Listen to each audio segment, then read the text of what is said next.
Le Seigneur soit avec vous. Et avec votre esprit. Évangile de Jésus-Christ selon saint Matthieu. Gloire à toi, Seigneur.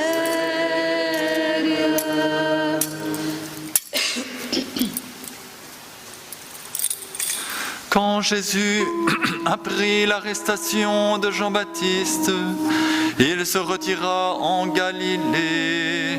Il quitta Nazareth et vint habiter Capharnaüm, ville située au bord du lac dans les territoires de Zabulon et de Nephtali. Ainsi s'accomplit ce que le Seigneur avait dit par le prophète Isaïe. Pays de Zabulon et pays de Nephtali, route de la mer et pays au-delà du Jourdain, Galilée, toi le carrefour des païens. Le peuple qui habitait dans les ténèbres a vu se lever une grande lumière. Sur ceux qui habitaient dans le pays de l'ombre et de la mort, une lumière s'est levée.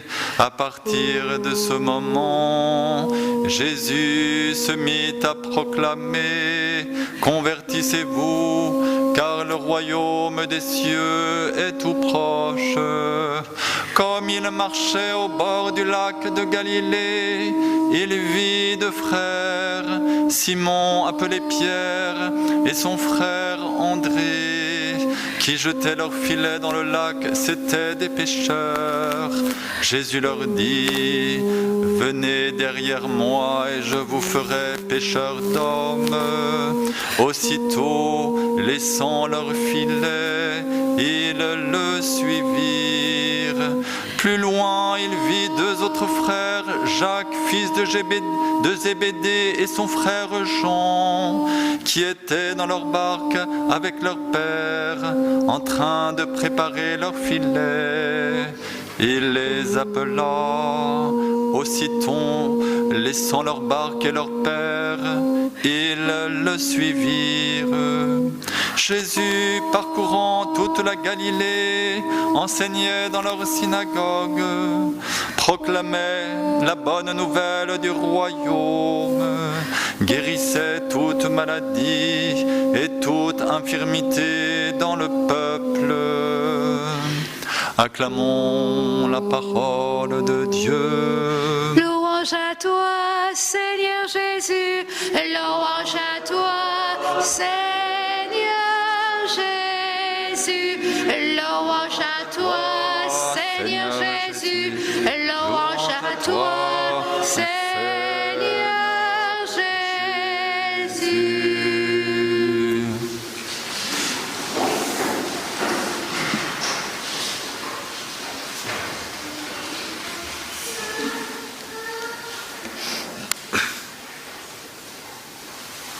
Alors pour bien comprendre la portée de cet évangile, il faut faire un peu d'histoire.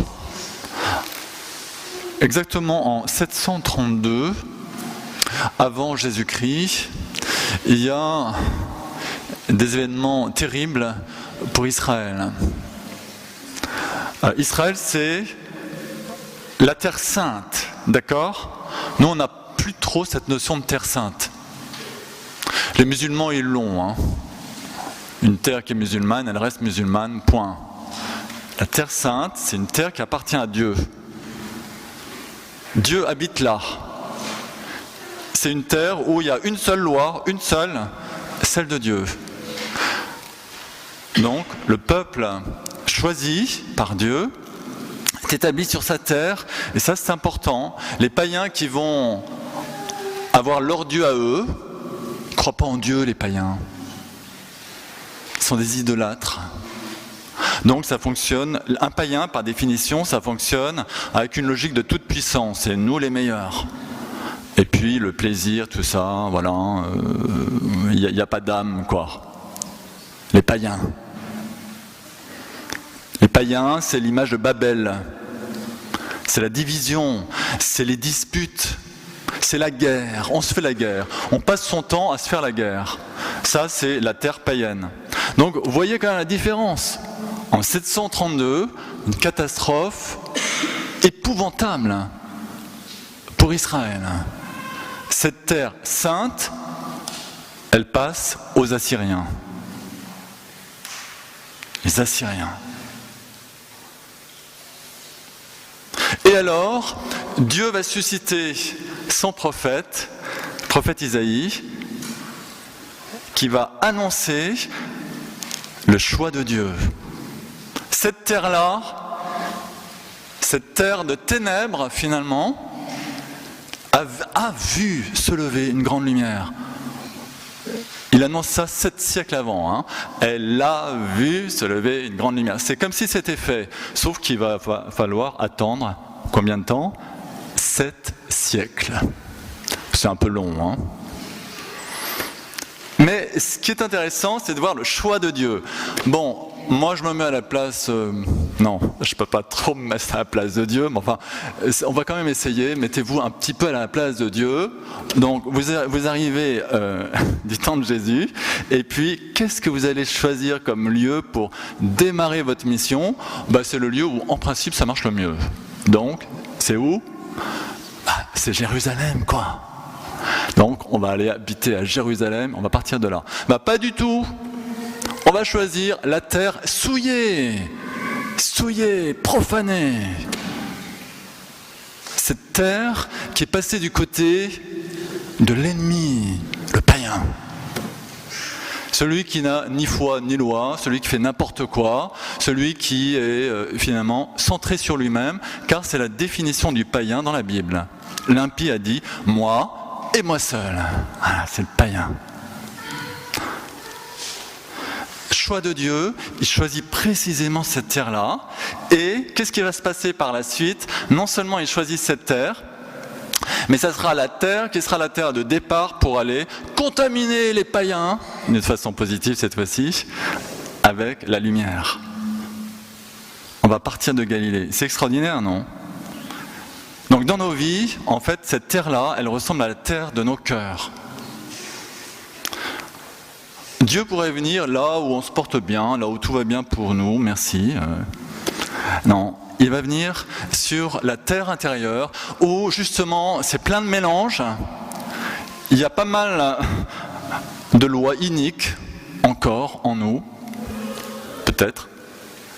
Enfin, la Galilée, quoi. D'accord ? Ce lieu où on est un peu catho de temps en temps, et puis on est un peu païen, un peu beaucoup païen de temps en temps aussi. Voilà, un gros mélange. Et en fait, ce mélange-là, il mène à la ténèbre. Finalement, on est malheureux. On a besoin de consolation. Ça, c'est la première chose. La consolation. C'est-à-dire un des signes que Jésus vient donner pour montrer qu'il est le Messie. Il vient consoler. Il vient guérir. Il guérit beaucoup de maladies, de langueurs.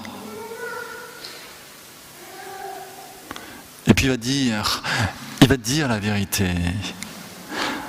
Alors, en fait, cette terre intérieure où Dieu vient, c'est une terre où, excusez-moi, mais on est paumé. On n'a pas du nord. Donc quelque part, on est malheureux. Recroquevillé sur nos souffrances. On ne sait pas où est la sortie. À Galilée. Il y a des lois iniques en nous. Les lois iniques en nous, ce sont nos fausses croyances. Pour être aimé, il faut que je sois parfait. Ça, c'est une loi de mort. Parce que si je fonctionne comme ça, je vais aimer personne, d'accord ? Parce que personne n'est parfait. Dans nos Galilées à nous, il y a des lois iniques qui nous divisent les uns des autres. Nos fausses croyances sur Dieu. On va s'imaginer un Dieu d'une toute puissance tout à fait humaine, style Jupiter. Qu'est-ce que j'ai fait au bon Dieu pour qu'il m'arrive tout ça ? Elle va lire les fausses croyances. Dieu n'est pas Jupiter. Fausse croyance sur nous-mêmes. Je ne suis pas aimable. Ça, c'est une fausse croyance. Et fausse croyance, évidemment, sur les autres. Ça, c'est la Galilée. Alors, Dieu vient, il vient là. Et qu'est-ce qu'il nous dit ? Alors, il nous dit deux choses. Il nous dit, convertissez-vous. En grec, c'est métanoïété, métanoïété. Exactement, changer de chemin. Vous étiez sur un chemin. En fait, je vais vous dire un truc, c'est une fausse route. Tu t'es trompé de direction. Au lieu de prendre un chemin de vie, tu prends un chemin de mort. À cause de toutes tes lois iniques que tu as inscrites en toi. Tes refus de la vie, ces lois iniques de toute puissance, la toute puissance humaine. Voilà. Et puis si on n'a pas ce qu'on veut, on est un peu comme, vous savez, chez Astérix, il y a un personnage extraordinaire, il s'appelle Soupe à l'oignon, Icrouton. La première fois que je parle de lui en homélie, je suis désolé. C'est un petit bonhomme, haut comme 3 pommes, et qui va diriger son monde. Et s'il n'a pas ce qu'il veut, il s'arrête de respirer. Bon, il devient tout rouge, puis après tout le monde est à ses pieds, fait ce qu'il veut. Donc ça c'est la Galilée. On a tous un personnage comme ça en nous. Alors justement, métanoïété, changer de direction, voilà. Repérer, ça va être un travail. On va repérer les chemins de mort en nous. C'est important de mettre des mots dessus. Si je me casse la figure toujours dans les mêmes circonstances, par exemple, il y a une personne qui vient et puis je ne peux pas la supporter, cette personne, donc je l'envoie balader tout le temps. Puis je me dis chrétien en plus. Bon, si c'est ça mon cas de figure, je vais essayer de mettre des mots sur le choix de mort que j'ai fait à la base. Il y a un choix de mort. Il va falloir qu'on mette des mots là-dessus, vous voyez, pour pouvoir vraiment se convertir. Sinon, la conversion chrétienne, mais excusez-moi, mais c'est du théâtre. Il faut qu'on soit précis. Il faut savoir qu'est-ce qu'on quitte exactement, et puis quel chemin on va prendre. Autrement, on peut rester longtemps dans nos églises à chanter, et ça sera un petit peu off, si vous voulez. On se fait plaisir sur le moment, puis après... Voilà. Alors, en fait, la parole de Jésus, 2 choses.